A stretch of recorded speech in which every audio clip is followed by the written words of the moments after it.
Aí, pessoal, tudo jóia? Nós estamos de volta ao canal Ateliê do Osso. Meu nome é Marcelo Starling, eu sou médico fisiatra e geriatra.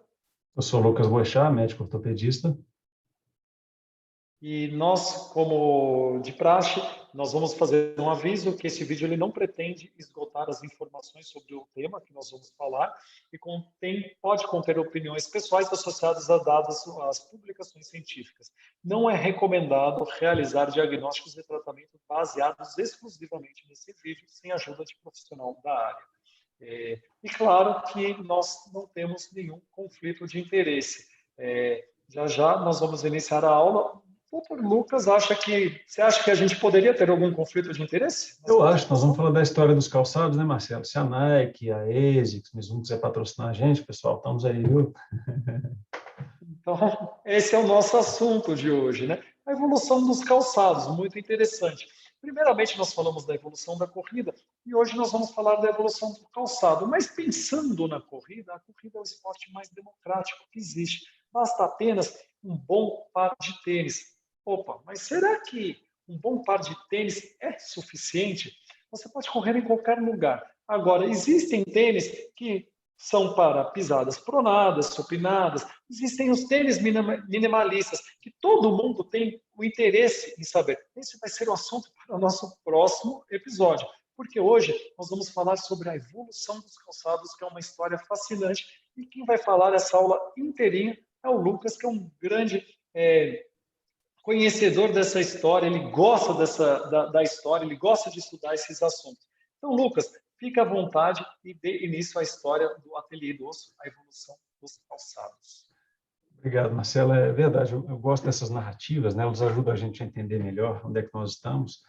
E se, como você disse, hoje em dia a gente discute a questão da pisada pronada, supinada, calçado minimalista, é porque tem uma história por trás disso. Eu acho muito interessante a gente entender como é que a gente chegou até esse ponto, para saber o que nós estamos discutindo atualmente, por que estamos discutindo, né?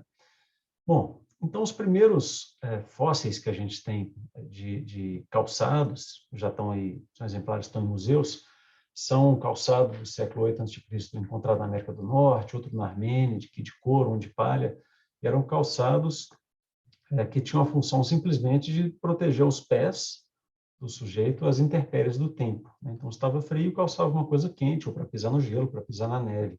Não tinha, aparentemente, qualquer função biomecânica. Você que está controlando, Marcelo, pode passar o próximo aí, por favor.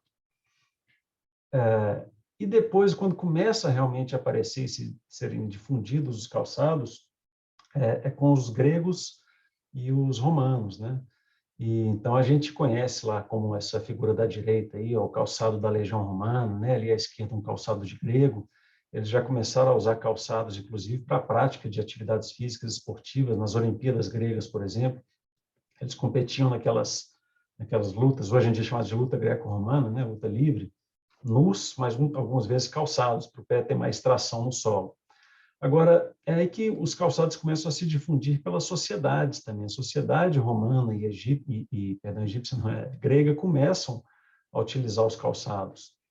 E, coincidência ou não, também é a época que se começa a calçar o solo, né? Começa a haver pavimentação, aquelas ruas de pedra, calçadas, e talvez seja pela aspereza, pela dureza dos novos tipos de piso que o ser humano criou, que houvesse uma maior necessidade de adaptação da sola, né? Talvez a sola humana, a sola do pé humana, aguentasse bem a terra, o gramado, mas não aguentasse bem essa pedra contínua que calçava as cidades, né? Pode passar, Marcelo?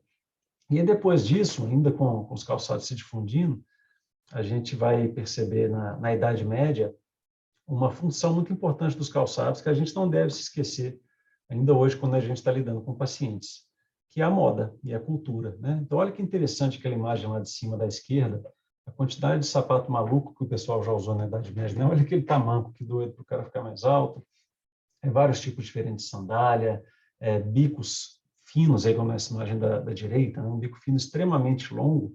Esse é um calçado interessante de certa época, em certos locais, em que o tamanho do bico do calçado indicava a posição hierárquica que a pessoa tinha na sociedade, a ascendência que ela tinha sobre os outros, né? Então, chegava ao extremo, por exemplo, de ter um bico de calçado tão grande que que o cara tinha que amarrar uma cordinha na ponta para poder andar sem tropeçar, tipo quem já tentou correr com um pé de pato na praia sabe como é que é isso, né? Então, o calçado era muito disfuncional e ainda assim as pessoas usavam, né?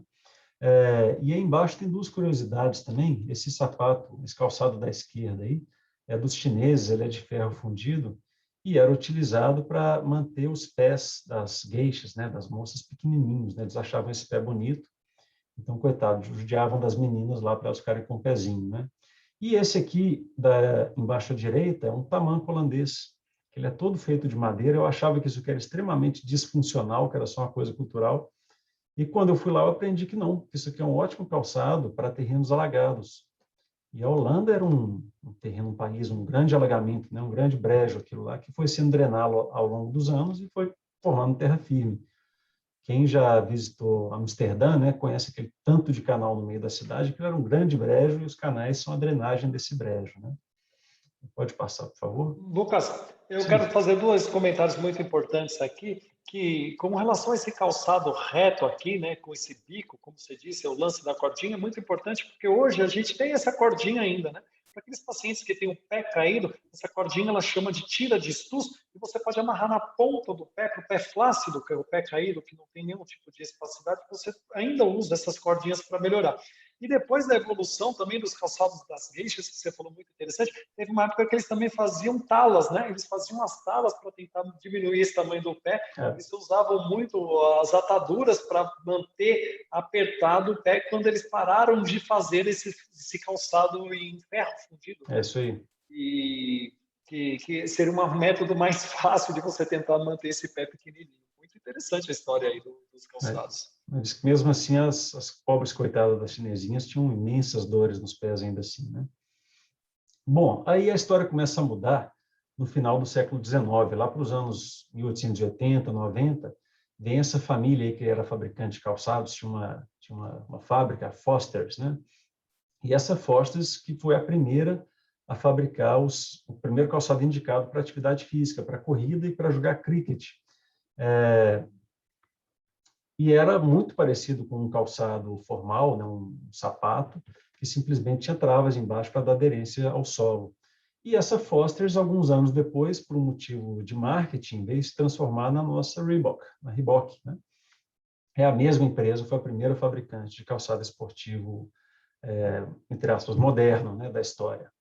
E olha que interessante a propagandinha deles aí, como é que era feito, eu acho legal. E essa imagem da direita aqui já é uma foto de calçado guardado em museu esportivo, mundo afora.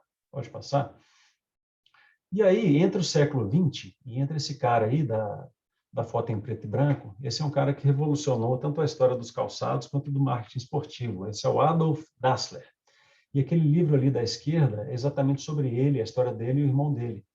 Bom, o apelido de Adolf é Adi, e Dassler, se você pegar só a primeira sílaba, é Das. Então, esse cara é o Adidas. Ele e o irmão dele, Rudolf, né, que fundaram essa fábrica, o pai já era um sapateiro, e ele se dedicou, ele gostava de correr e se dedicou, esmerou em fazer calçados cada vez mais leves, cada vez mais funcionais para a corrida. E não só fez excelentes calçados, mas foi um grande marqueteiro também. Tem uma história muito interessante naquelas Olimpíadas de Munique, né, se não me engano, em 1936, pouco tempo antes de eclodir a Segunda Guerra Mundial, essa foi a Olimpíada patrocinada pelos nazistas, né? No entanto, foi lá o Jesse Owens, um negro americano, um super corredor, e o Adidas, o Adolf Dassler, foi atrás dele no vestiário e deu uma sapatilha dele para o Jesse Owens correr. Ele estava nem aí para nazista, ele queria saber de mostrar a marca dele. E o Jesse Owens, de fato, foi lá e ganhou. E uma das grandes ideias, uma das grandes sacadas do Adi foi na gáspia do sapato, essa parte lateral que impede o couro de se soltar, né, do solado e da entressola. Ele colocou essas 3 listras brancas para que o sapato, o calçado, pudesse ser reconhecido de longe. E isso, entre outros tantos golpes sensacionais de marketing que ele deu. E outra curiosidade é que, por acaso, ele brigou com o irmão dele, eles vinham de uma cidade pequena no interior da Alemanha, e o irmão foi para o outro lado do rio, exatamente em frente, e abriu uma outra fábrica. E pensou, como é que eu vou chamar, né? E o irmão chamava Rudolf, então pensou, vou chamar Ruda, né? Mas foi um nome feio para caramba. Ele acabou colocando Puma. Então, Puma e Adidas têm a mesma origem, eram da mesma cidadezinha no interior da Alemanha, uma fábrica de frente para outra de 2 irmãos brigados, né? E está aí à direita a foto do homem mais rápido da história, né? Pelo menos até onde a gente saiba, o Usain Bolt carregando o seu Puma, e aí a gente vê a importância que o marketing tomou, né? Então, o cara bate o recorde mundial, o que ele faz imediatamente? Levanta a sapatilha dele. Isso deve ser levado em consideração também. Hoje em dia, isso é um mercado bilionário, né? Então, tem muita pesquisa feita pela indústria de calçados e que não chega até a gente, eles têm concorrência, né? Então, a gente vai nos basear nos trabalhos científicos feitos pelas universidades, pelo Centro de Estudos de Biomecânica, e a gente não tem acesso aos trabalhos desses caras. Bom, esse outro slide aí foi retirado de uma revista de corrida, eu tinha isso numa aula minha, mas que mostra a evolução dos materiais sendo utilizados nos calçados. Então, até a década de 30, essencialmente o couro, depois vem a borracha vulcanizada, que foi uma pequena revolução nisso aí, também sapatos muito mais confortáveis, né? Mas é na década de 70 e 80 que chegam duas das substâncias que ainda hoje são as mais usadas nas entressolas de calçados, que é o poliuretano, o PU, né, ali, e o EVA. O EVA ele vai dar mais maciez, enquanto que o poliuretano vai dar uma característica mais rígida, mais elástica ao calçado. E a gente ainda vive muito em cima disso. Hoje em dia a gente tem uma quantidade imensa de materiais sendo utilizados para a confecção dos calçados, né? Mas a gente ainda está baseado nessa coisa da década de 70 e da década de 80. Pode passar? E por falar em década de 70 e 80, essa é a época que começa a surgir os problemas que você citou, Marcelo, da pisada pronada, supinada. Eu vou fazer a minha narrativa aqui do porquê que isso aconteceu. Está muito ligado a esses dois livros aí. O livro do meio, da foto do meio ali, ó, é o Aerobics, do professor Kenneth Cooper. Hoje em dia ele está vivo ainda, um velhinho que antes da pandemia vinha todo ano ao Brasil para falar em congresso. Um cara cheio de história, muito interessante, né? E ele divulgou, através desse livro, no final da década de 60, início da de 70, o método dele de atividade física, de performance, que era a corrida de 12 minutos, e que em alguns países do mundo, inclusive aqui, pegou o nome dele, né? A gente ainda falava até há pouco tempo, algumas pessoas ainda falam, vamos ali fazer um Cooper, né? É por causa desse livro, é por causa desse pesquisador, né? E nos Estados Unidos teve outro cara que fez grande sucesso também com esse livro Jogging. Ele veio com essa expressão de jogging, né? E foi o Bowerman.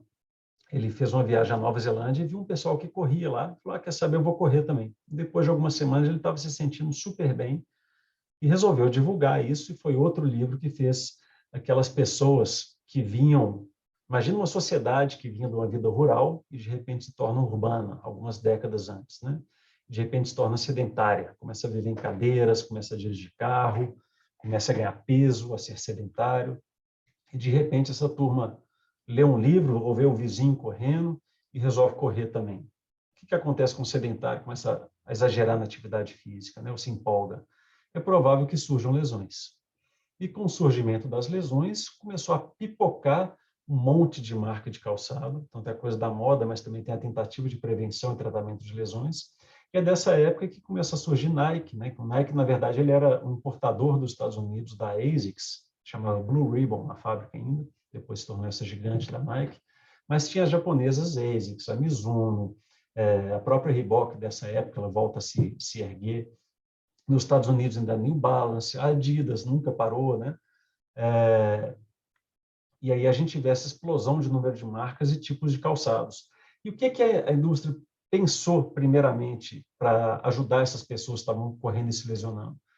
O problema é o impacto, vamos dar amortecimento.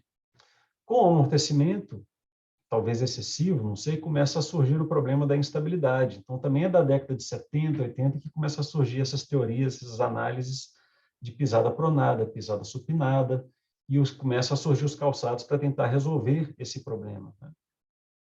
Que a gente vai discutir melhor na próxima aula, né? No próximo vídeo. Pode passar, por favor, Marcelo? Mas, enfim, é dessa época. Até que chega nos anos 2000 e a coisa muda de figura, muito por causa desse carinha que está de vermelho aí, ó, esse pesquisador, é o Daniel Lieberman, foi citado no nosso último vídeo, e ele publica esse artigo revolucionário na revista Nature, não me lembro exatamente o ano, acho que 2006, se não me engano, em que ele divulga como é que o pessoal lá do Quênia, de Uganda, como é que eles correm de pé descalço de maneira extremamente efetiva e com mínimo impacto, com a pisada inicial na ponta do pé, né, no antepé. E ele é um dos caras também a divulgar esse calçado que está aí embaixo à direita, que é o Vibram, ou Vibram Five Fingers, que foi um calçado inicialmente criado para usar em caiaque. Não sei quem já andou de caiaque, de remo, você tem uma pedaleira ali, um pedal para você apoiar o seu pé, né? E recomenda-se que você fique calçado para o seu pé não deslizar. No entanto, esse calçado que não tem a entressola, não tem aquela parte intermediária que a gente explicou no último vídeo, a ideia dele é só dar o contato com o solo. Lembra lá dos gregos e dos romanos que calçaram as cidades, né? A gente corre muito em asfalto hoje em dia, né? Em cimento. Então, a ideia desse tênis é simplesmente proteger a sola do pé desse terreno mais abrasivo que a gente usa, né? Bom, e logo depois, ou logo junto dessa publicação do Lieberman, veio também esse livro, Born to Run, o Nascido para Correr, já traduzido em português também, que é extremamente interessante, desse corredor, esse pesquisador norte-americano, que ficou correndo atrás, ficou buscando um sujeito da tribo mexicana, que os caras são super corredores de longuíssimas distâncias, né? E era uma lenda esse sujeito, tal do cavalo branco. Então, ele defende muito essa corrida de pé descalço, as corridas de longa distância, e esse foi um livro que fez, ainda faz muito sucesso entre corredores de longa distância, especialmente aqueles que defendem a corrida de pé descalço, a corrida com calçado minimalista. Pode passar, por favor, Marcelo?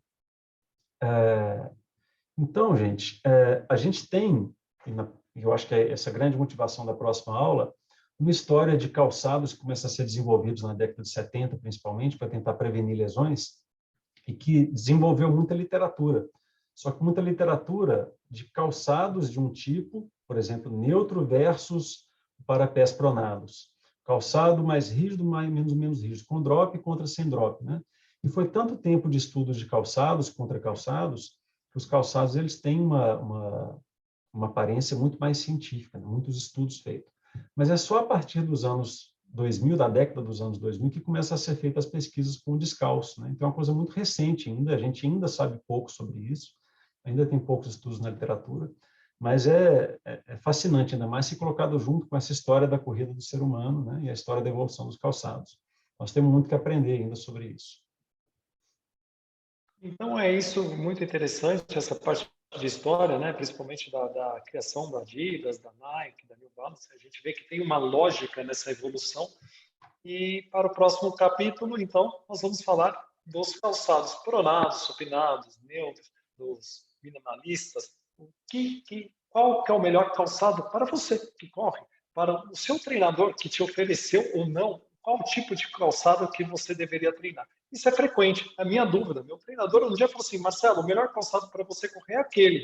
Aí eu falei assim, poxa, mas por que será aquele? Então, não perca o nosso próximo capítulo, que nós vamos falar sobre os calçados e os tipos de pisada, os tipos de lesão. É isso aí.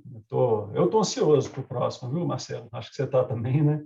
São assuntos Vamos que a tentar gente antecipar, gosta. porque essa semana a gente atrasou, então semana que vem a gente antecipa. Com certeza vamos tentar no início da semana lançar o nosso próximo vídeo. Isso, e vamos aproveitar esse vídeo aqui para que vocês mandem suas dúvidas, suas perguntas sobre os calçados. A gente vai tentar sanar, se é que a gente vai conseguir, né? A gente também tem muita dúvida sobre o assunto. Eu acho que a literatura tem dúvidas, né? Mas mandem aqui nos comentários desse vídeo, mandem lá no nosso perfil do Instagram, inscrevam-se, curtam, compartilhem esse vídeo, compartilhem o nosso canal, vem muita coisa legal pela frente. Sobre esse livro que eu citei, algumas outras matérias em literatura, eu vou colocar na descrição aqui do vídeo para quem quiser comprar, ler, discutir, é coisa muito legal, vale a pena. Beleza. Valeu, Lucas. Um abraço. Um abraço, Marcelo, abraço, pessoal.